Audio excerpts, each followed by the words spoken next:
Hi friends, Adishakti ದಸ್ತಾನಿಂದ hunting ಮಾಡಿದ್ದು TB ಕ್ಲಾಸಲ್ಲಿ second hunting.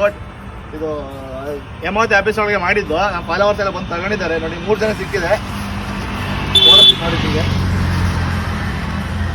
3 hunting ಮಾಡಿದ್ದು, 3 ಜನ ಫಾಲೋವರ್ಸ್ ಸಿಕ್ಕಿದೆ. ಎಷ್ಟೊತ್ತಾಯ್ತು ಕೇಳಿ ಅವ್ರನ್ನ, ಎಷ್ಟೊತ್ತಾಯ್ತು ಊರಿಂದ ಹುಡುಕಿದ್ದಾರೆ. ಇದೇ ಥರ ನಿಮಗೂ ಆಫರ್ಸ್ ಗಿವೆ ಬೇಕು, ನಮ್ಮ ಪೇಜ್ನ ಫಾಲೋ ಮಾಡಿ, ಸಪೋರ್ಟ್ ಮಾಡಿ, ಒಳ್ಳೆ ಗಿವೆ ಮಾಡ್ತಿರ್ತೀವಿ. ಆದಿಶಕ್ತಿ ದಸ್ತಾನ್ ಶುರುವಾಗಿದೆ.